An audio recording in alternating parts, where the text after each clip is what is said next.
welcome back to Tinker Speed Shop. We're back with another unique build, and you may or may not recognize the truck that's behind me. This is the second Coyote swap I ever did, and belongs to my neighbor that lives less than a mile away. We kind of crossed paths at a car show. He saw a Coyote swap that I had previously done. He was very interested in me doing one on his truck. Now, again, I don't do this as a business. This is just a hobby of mine. So I was really intrigued by the project. At the time, I didn't have any desire to do this stuff for money or anything like that. So the deal was, as long as he would fund the project, I would just go ahead and do it for free. So I can kind of hone my skills and learn a little bit more about Coyote swaps. So when you look at this one, keep in mind, this is the second one I ever did, and I learned a lot in the process of doing this. But we got some new stuff we want to do to it now. So this is a 1969, I believe it is. Yeah, 69 Ford F100 long bed. And if you look, it's got these rails right here that are signature of the Explorer models. And I don't know, there's nothing other than that identifying on the truck. And I don't even know if they did an Explorer in 69. You guys tell me in the comments, I'm not sure. But it does have what looks like maybe a beefed up rear end under it. And by everything I can tell, it is the original rear end underneath this truck. The other thing I noticed is the front cross member is a little weird. If you look at 67 to 72 Ford trucks, the front cross member is normally a lot narrower than this. And this one in particular is much, much wider. I mean, in fact, it's like 6 inches wider than any other F100 pickup I've ever seen. And this, I have still to this day, this is the only one that I have seen like this. So you guys tell me. It does have manual brakes on it. We're gonna end up changing some of that. So here's the project. This 5.0 Coyote, gotta go. We're pulling it back out of the truck. We're gonna set it aside for a little bit. We're gonna rip the entire front end out of this thing and install this fully restored 2007 Crown Vic front end up underneath this truck. And we're gonna do it using the new Range Industries Crown Vic swap bracket kit, or the bolt-in bracket kit, which I'm happy to announce Range Industries as the official sponsor of this video. Thank you, Range Industries, for sending us this kit. We're going to put it to good use here. All right, let's first start working on this Crown Vic crossmember. So generally, I like to pick these things up on Facebook Marketplace, and you can find them for a couple $100, $300 to $500 for a decent one, or you can go to a junkyard. You can find these things at most of your local junkyards. They're pretty plentiful, and you can just go up to any Grand Marquis Crown Vic that's from 03 to 2011 and just drop out the full front cross member, get it home, and start cleaning it up. So like I said, I'd like to get them. I just search for them on Facebook Marketplace or junkyards and pull them and get them home. As soon as I get them home, the first thing I like to do is hit them with the power washer, and I get some strong engine degreaser and start cleaning them up real good. Then immediately start to strip it down. I remove all the parts that I don't need, just throw them in the trash, like the upper control arms, every ball joint, lower control arms, the sway bar, bushings, and all that stuff. Just take them, throw them right in the trash. And then what I do is I buy these kits, these rebuild kits for them, and you can get them from everywhere. Detroit Axle is where I normally get them from, and the kits are a few $100, and it comes with the upper control arms, the lower control arms, the spindles, the outer tie rod ends, all new bushings, basically everything you need to fully rebuild that thing. So like I said, it's only a few $100, and it's just a great idea to replace them. And look, if you're going to be sticking this under a new build for your F100, you're going to want to clean it up and replace it, and at least make it look decent, right? And have it function really nicely too. You don't want to take an old Crown Vic that it's got bad spindles and loose, bearings and stuff like that, and have your truck floating all over the road, right? Especially when you're doing a nice build like this. So, all right, like I said, next thing I do is I strip it down, and right now you see me, I'm removing the hubs, the hub assemblies here, and removing the spindle out of this. And I like to take this brake shield, the brake deflector thingy here off, and I just cut it off. A lot of times these are bent out of place and missing anyways, and they just get in the way in my opinion. So I just actually just take them off, and in my opinion it helps them helps the brakes cool a little bit better anyways. And a lot of times if you're going to use a larger brake kit, this thing gets in the way, you got to remove it anyways. So yeah, I remove this thing and then I stick it in the ultrasonic parts cleaner and just start letting that simmer. I just put some engine degreaser in there, let the ultrasonic just do its job. And then I move over to the cross member. I power wash the crap out of that thing, clean it up real good, and then hit it with this aluminum, just cheap aluminum spray paint is all I do. And they last very well.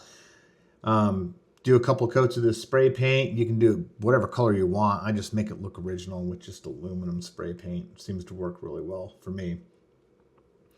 This stuff dries pretty quickly. And so while that's drying, I go back over to the parts washer, pull the hubs out, get those painted up real nicely as well.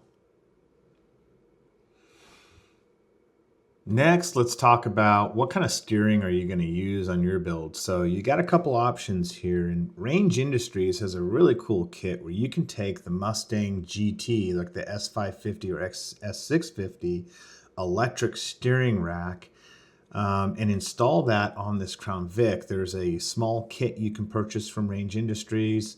It's only a few $100, and it will allow you to adapt that electric steering rack directly onto this. And in my opinion, every build I do for myself, I will always use electric steering racks from Mustangs over messing around with hydraulic power steering fluid ever again. What you see me doing here is I'm removing these studs and I'm going to Loctite them on there. These can sometimes get loose, but while I'm here, I like to remove them, inspect the threads, and then put a little bit of red Loctite on it and spin them back on. This is an 8mm stud here. So you just take an 8mm socket and you can bump them off with your impact here and zip them back down with some red Loctite. Now, if you're using the Range Industries kit, you actually zip these off and you don't use them. You'll end up cutting off these little protector plates on the bottom too.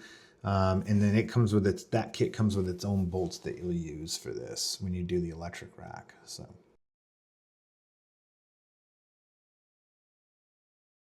Now here you see that here's the Detroit axle kit, and what you're going to get in the kit is these inner tie rods here. We also get some new sway bar end links here. We're going to get new upper control arms. We're going to get new lower control arms. You're also going to get some new power steering boots and things like that. Some other doodads. Here's some outer control arms that you're also going to get with the kit. So those are all the parts you get. Now, when you drop this thing out, make sure that you're keeping all the bolts and hardware. This hardware is extremely difficult to source. It's not like you're just going to go over to the Ford dealership and say, hey, I need a new lower control arm bolt.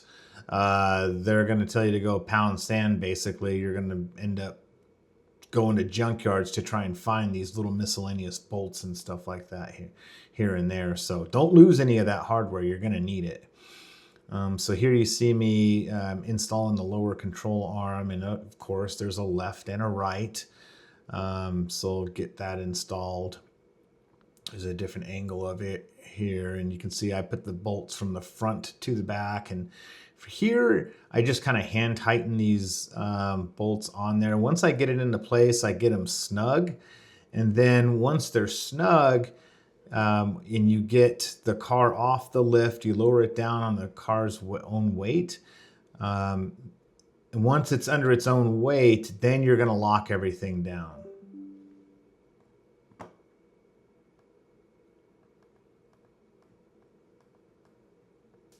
All right, here we go with the upper control arms. Like I said, I got the lower control arms on now, and you can see the part number here. There is a left and a right. And if you look at the the way that these things look, there's a left and a right, and they kind of dip backward, pointing toward the rear of the car. They kind of swoof back a little bit. And as long as it's like kind of swoofing back a little bit toward the back of where the car will be, then you got it on the right side. But just look at the part numbers and look it up online. It'll tell you which one is the left side and which one's the right side. It's not hard to miss. Or take some pictures of it before you take it apart, right? And then reference it when you put it back together. These bolts slide in from the inside out. And then there's a flat spot on the bolts, so make sure those flat spots are oriented correctly. And then again, you want to just spin these nuts on and get them kind of snug here.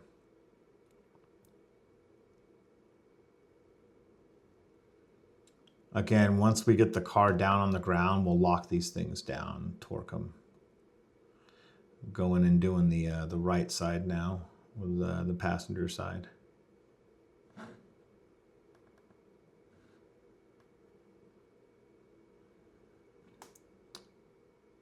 Here's the hub assemblies, and you want to make sure that you're orienting these correctly when you're getting them installed. You see there's a front where the outer tie rod end hooks up. That's toward the front, right? So this is going to be the driver's side here. Here's the spindle. You want to make sure that this is installed correctly. The bolts are not centered up perfectly here, right? So you just want to make sure that you eyeball those. Don't go stripping this thing out. You'll be screwed if you do that. So just make sure you get this oriented correctly. Put the spindle on there and get the original hardware, the bolts and stuff put in. Super easy. There is a plug for like anti-lock brakes, and obviously you're not going to be using that. Some of these it's hardwired, and some of them there's a plug. You just want to cut that cable off. You don't need it. It's right there in the center. And here it was a plug. You just take the plug off and throw it away. Personally, I just hit them with the impact for a couple wraps, couple brap with the impact.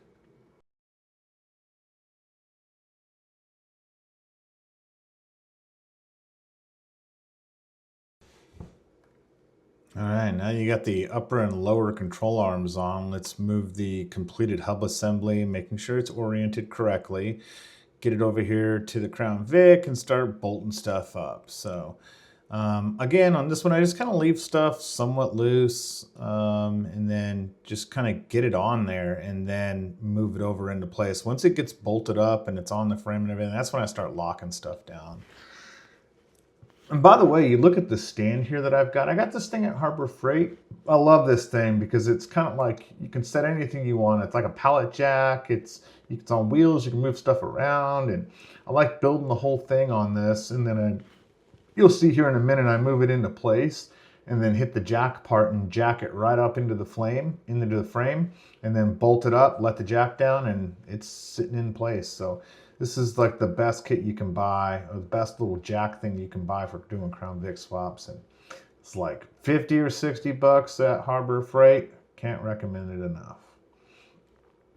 Here we go. I'm fitting up. Now, the customer on this one, he's going to use a 4-link in the rear. He's not going to go low on this truck. So we're just going to use stock Crown Vic coilovers. And you can pick these up for 100, 120 bucks on Amazon for the kit. He provided these. I'm not sure where he got them, but like I said, whenever I buy these things, I only pay like 100 or so bucks for them. Me, on my trucks, I always buy QA1 single adjustable or double adjustable coilover. So I lower my trucks. So I also do the S550 Range Industries kit in the rear, and I do coilovers all the way around.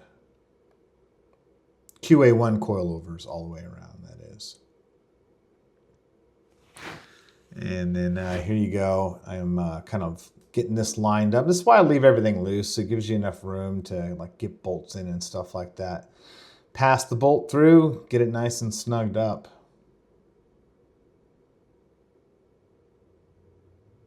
Super, super easy.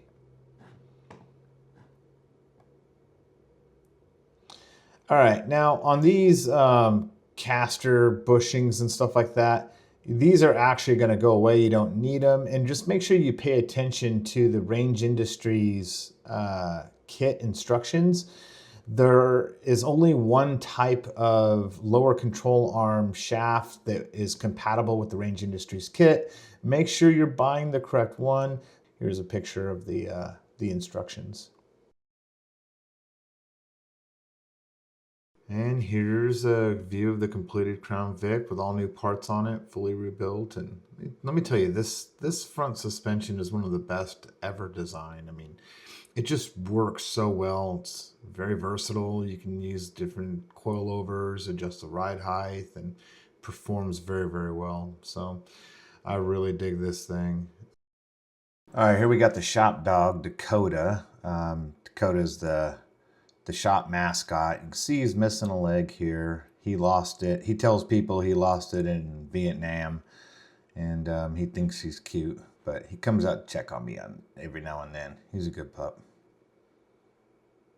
So let's get started on pulling this engine out. Now, I originally installed this engine a while back, and like I said earlier in the video, this is my second Coyote swap I ever did. So, there's some rudimentary stuff, and I had some learning since then, but overall, it's not bad. Actually, a good running truck. So, draining the coolant here, getting all the fluids out of it, starting to disassemble everything, air cleaner, all that stuff. Let's get it all ripped off of here, undo the wiring. And I'm just going to push and kind of move everything out of the way and get it to where I can just pull this motor out. I'm going to get all the sheet metal off and then get it to where it's easy to put back in. So I'm going to try to leave chunks of stuff kind of still assembled, but just kind of move them out of the way.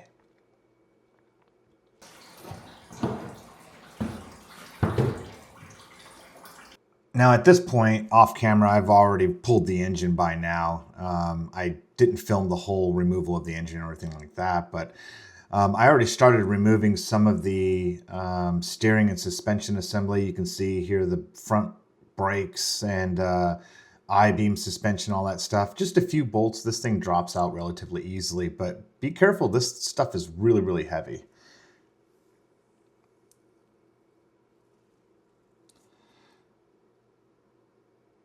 So after getting the steering and suspension out of there, the hardest part about this entire thing is getting these spring towers out and this center cross member out. And there's no easy way to do it, right? So I ended up using a Sawzall and cutting through this thing. But once you hack these two frame rails in half, they're going to want to bend and tweak. So what you need to do is add some rigidity to this before you hack that thing in half. And I like to use just 1.5 inch pipe. This is just mild steel pipe right here, 1.5 inches. I don't know what the wall thickness is. I think it's eighth inch wall thickness. I just cut it 34 inches and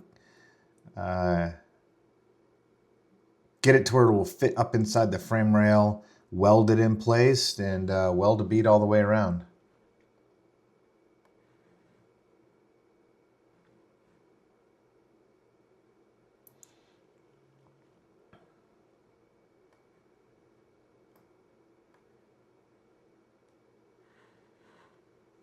I'm obviously not the greatest welder in the world, and getting that stinger up in this frame rail is kind of hard to do, but you just want to lay a nice bead around on both sides and get that bar up in there. Once you do that, man, you can just start going to town and hacking away at this cross member. I like to start with the strut towers, take my plasma cutter and cut off as much as I can, as much bulk as possible, so that you can access these factory rivets that are installed on these things.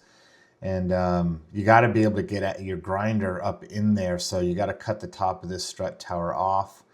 As you can see, I'm having issues with my plasma cutter. I'm not sure what's going on with it, but I ended up just abandoning it and going to my my Sawzall. It's just using the Sawzall blade. I went through about 7 or 8 blades, not too bad. Cut the strut tower off, and then you can start hacking away at these rivets. Get the rivets out of there, start hammering those things out of the frame, and then start working on this cross member. Now my battery died just as I was starting to cut the cross member out, and I realized it later on, so my apologies. But I ended up getting just hacking away and getting the cross member cut out of there. And you'll notice up inside the frame rail, there's, you know, some still pieces of the cross member. You just got to get up in there with whatever tools you got, cut off wheels, grinders, chisels, and hammers, and just start beating the crap out of it until you get all that weld out of there. And then over here on the outside of the frames, you got the last portion of the strut towers. Once you start cutting away at those rivets and getting them punched through the frame, and once those rivets are gone, it'll release the strut tower here, or the shock tower here, and then you can start prying it away. And then of course, the last thing you want to do is just get the frame nice and smooth on each side. There's going to be some brackets we're going to install here, so you need to get this thing nice and smooth. You can't have any chunks of metal sticking up or anything like that. Get it nice and smooth and just take the time to do it right. So get it cleaned up with the flat disc, and then you can start putting a coat of paint on it. And you can see here, man, it makes an absolute mess. I've done a few of these now here in this shop, and the best thing I've found to do is lay down welding blankets to try and catch as much as possible. Reduce the amount that you're using a grinder, and cut off wheels. It keeps the dust down. So, all right, I did a little bit of cleanup, vacuum cleaner and all that good stuff, and now I'm just throwing down a tarp because I'm just going to splash some paint around here, get it painted up real nice, and let it dry overnight.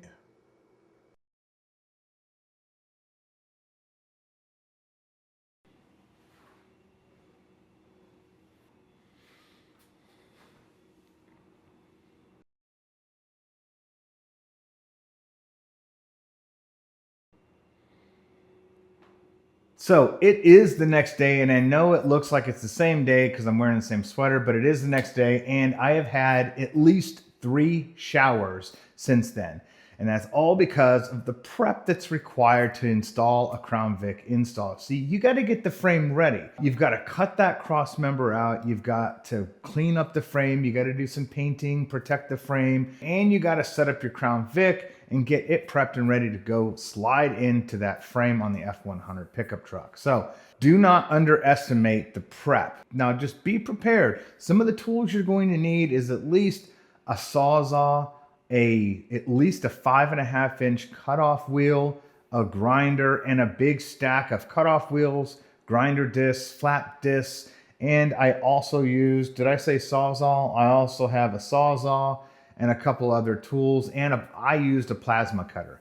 Now, can you do this whole thing and prep this frame with only maybe a cutoff wheel and a Sawzall and a flat grinder pads? Probably. A plasma cutter certainly helps.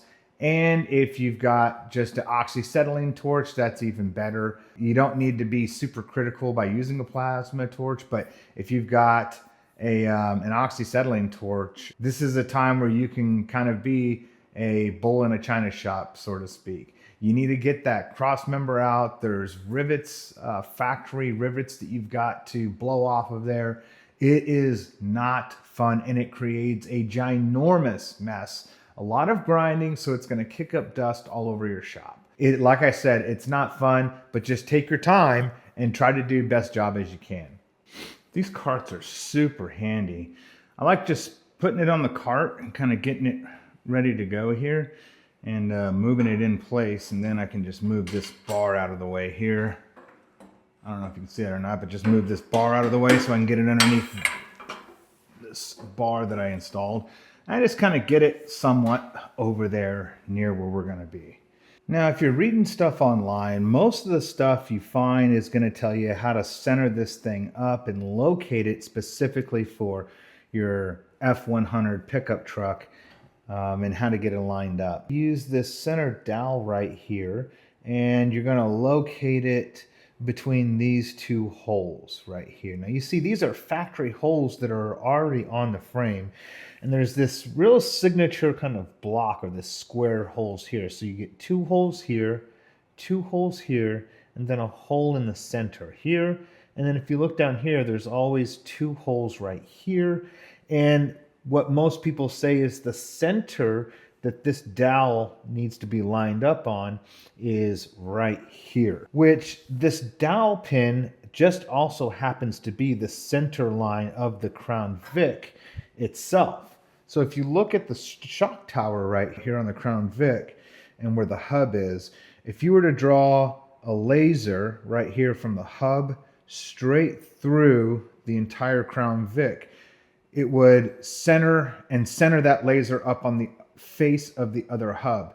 It would go straight over the top of this bolt here, and it would go right over the top of where I'm pointing, if you see my finger down here, pointing at that locating pin that I cut off already. And so, you know, you can use the locating pins and put them between those 2 bolts like most people say online to do. Or you can realize that before you cut the old suspension out of here and you looked at the hub face of the old system, or where the wheels and tires were on the old crossmember, the center of the hub on the old system, which it means the center of your wheel well, was this bolt hole right here, which also happens to be between these 2. So you have these 2 here that are stock, these 2 here that are stock, and then one right in the center, this one. This one, like I said, happens to be in between these 2 right here, which is where, like I said, most people tell you to put it. What this is saying is that you can use this hole as the center line for the whole system. So if you were to take a string line from the shock tower right here to the shock tower on that side and have it line up with both of these center holes right here, well, that's the same as putting this dowel pin right here. So now you don't even need to cut a hole here and run that dowel line up through there. Just center the shock towers on this hole right here is all you need to do. Too easy. That's why I do that. The first thing I do is cut these things off and center the top of the strut towers on that hole right there. Done. All right, let's start jacking this thing up. Tell you what, man, this thing has made life so much easier. All right. So if you look at the install kit from Range Industries, they tell you to reference some, whatever online material you want to use to get this thing lined up. They do not actually give you instructions on how to line this up because everybody's truck could be different, right? And maybe you want a different stance, you want a different look. So like I said, they're not going to give you any specifics on how to align this up. It just basically gives you the fixturing instructions for the brackets. But I assure you, it is pretty darn easy to line this thing up.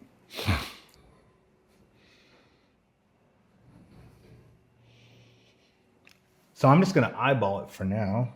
It needs to go more that way. There. All right, we're lined up on this side. Looks very, very good. I'm happy with that. I'm just looking at this hole right here and lining it up with my shock tower, and then looking across at that shock tower and lining it up with that hole. We're pretty much in place, but I think I got like a few millimeters we're off here. I'm going to get a string line here in a second.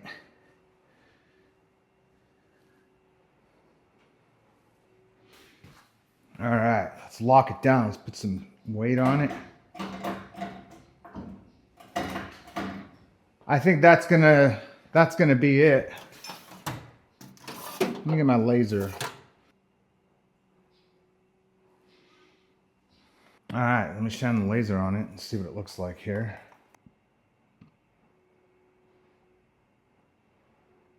I don't know if you guys can see that or not.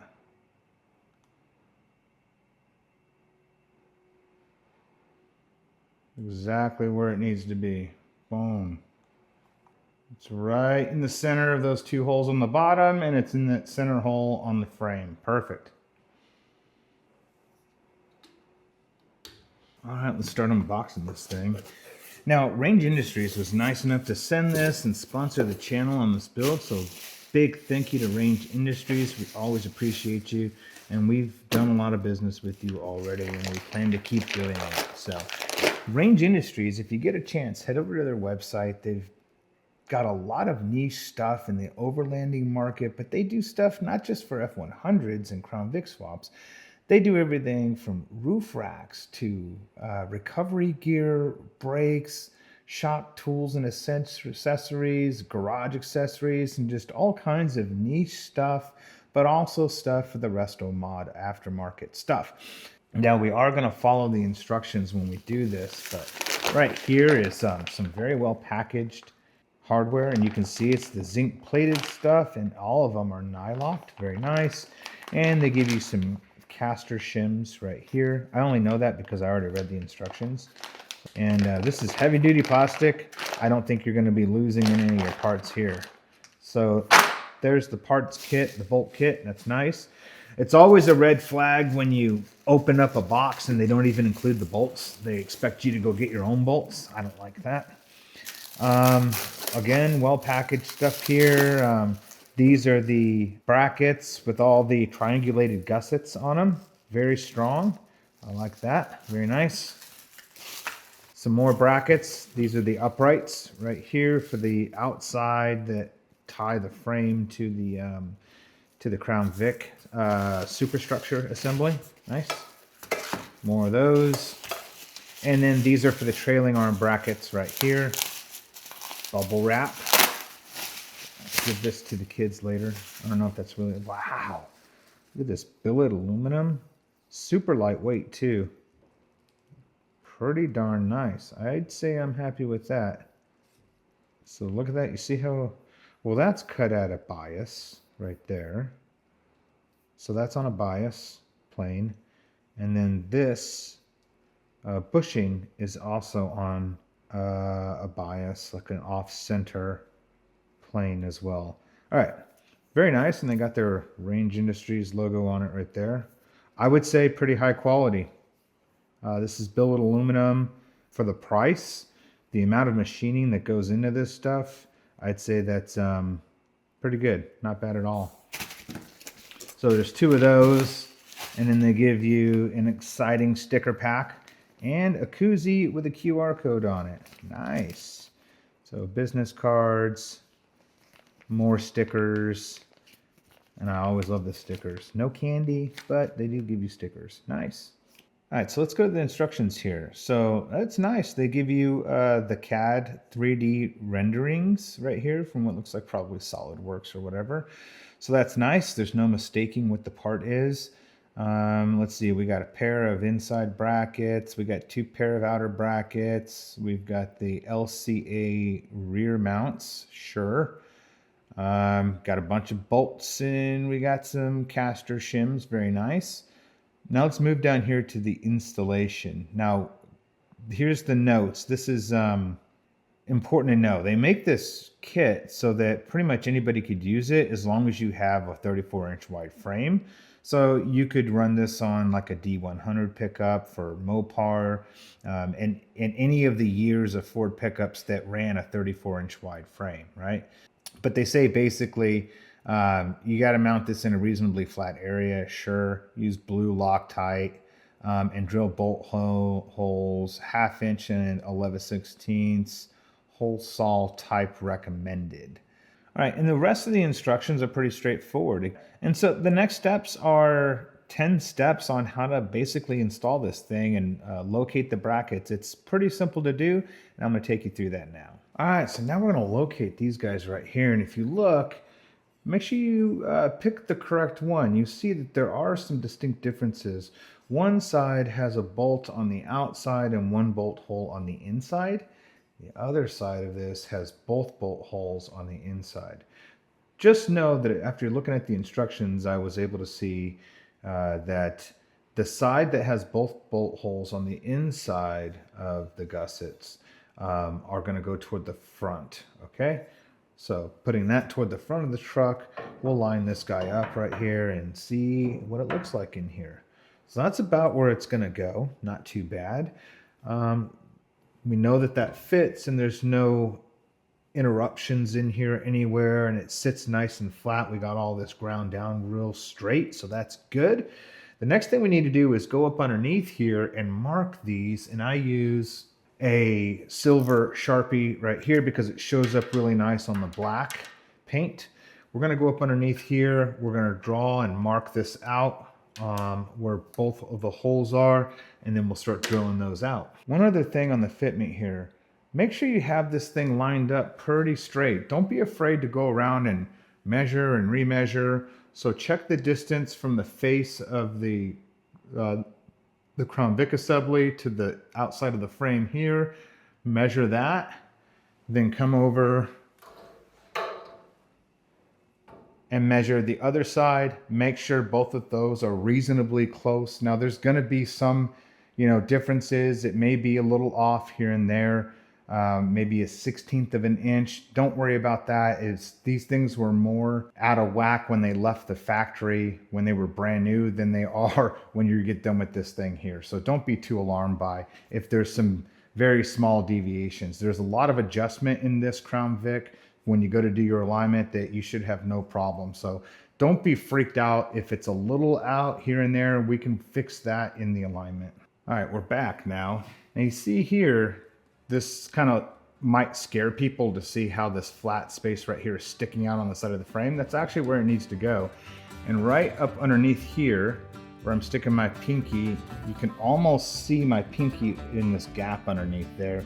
It's real close to the side of the frame, and that's basically where it needs to be. So we're good in that area. I'm gonna get these marked out, and then we'll drill it. We're gonna have to remove the Crown Vic, get it out of here, drill the holes, then move it back into place, and then we'll start getting this thing bolted.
All right, I got all the holes drilled now, and all this is locked down pretty good. So now I know it's all aligned very well.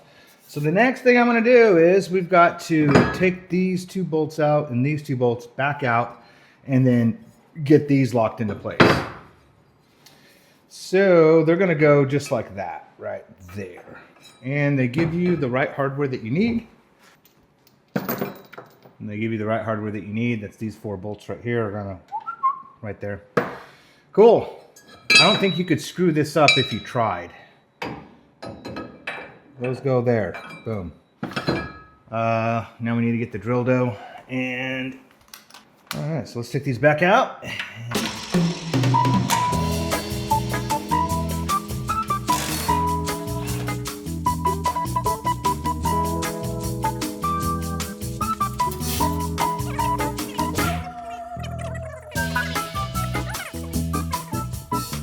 Now, if you look at these guys, it's almost somewhat channeled.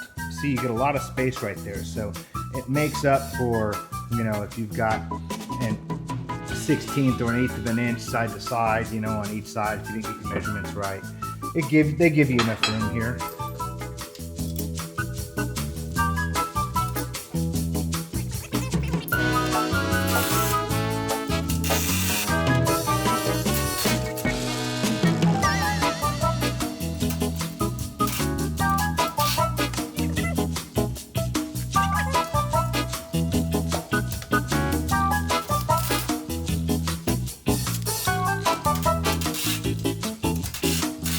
I moved you over to the other side.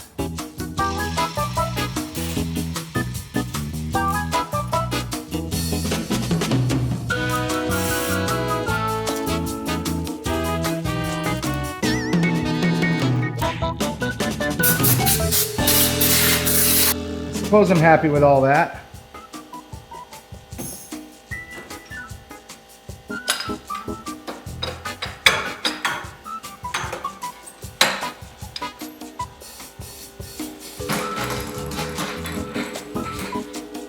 I'd say overall I'm pretty happy with that.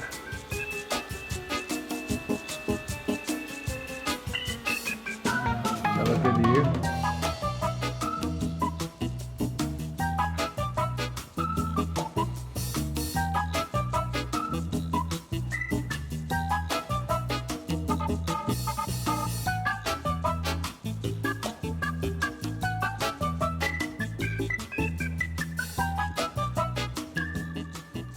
Let's go in and work on these trailing arm bushings. I think that's what you call them. I don't know. Caster things, sure. Or lower control arm bushings, not trailing arm bushings. Now, I did figure something out. I've got this one already set up, but you see how this is at an angle going downhill? And when I was mentioning this to you guys, you see how this plane is on a bias right here? It's on a bias from this vertical plane here, and that's to make up for this angle right here.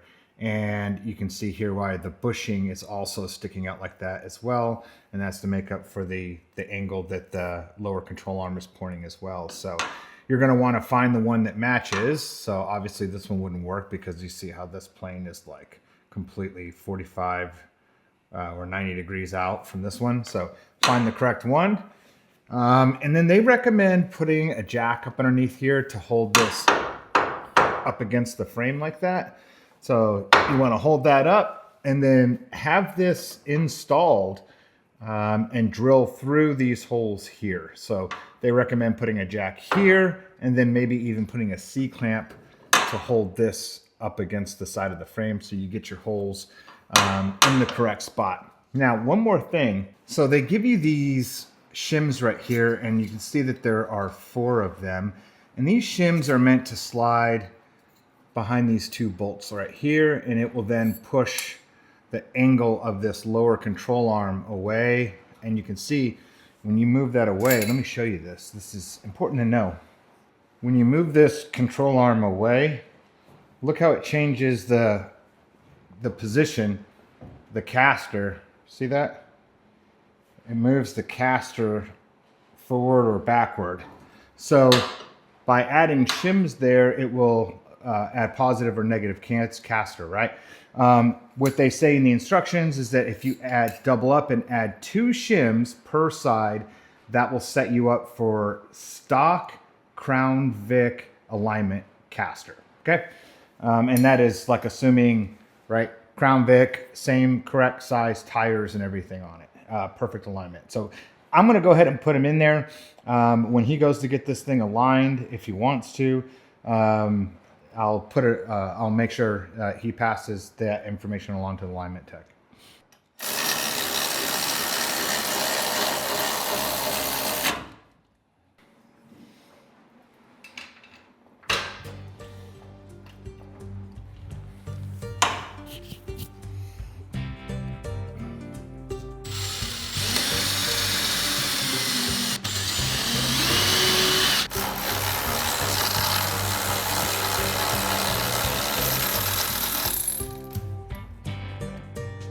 Screws 2 different lengths.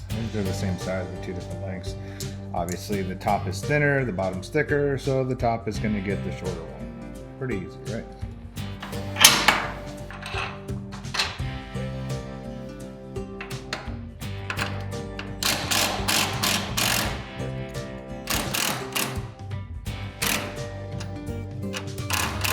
Make sure you get put them in there the right way to find out. Oh yeah, 2 of them. Right, there you go.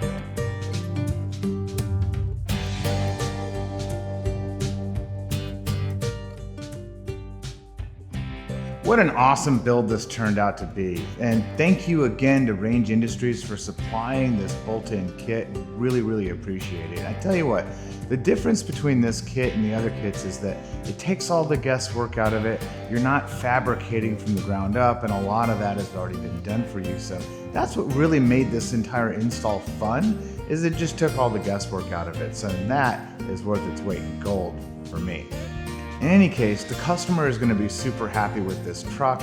It's going to have a great stance, really good ride height, and it's just going to be a super comfortable truck to drive and to take to car shows. And he's going to feel great driving this thing from East Coast to West Coast and back again. So if you're interested in buying one of these kits, head over to Range Industries website. They've got all kinds of stuff for your F100 pickup trucks. Again, thanks for watching Tinkered Speed Shop, and I'll see you on the next one.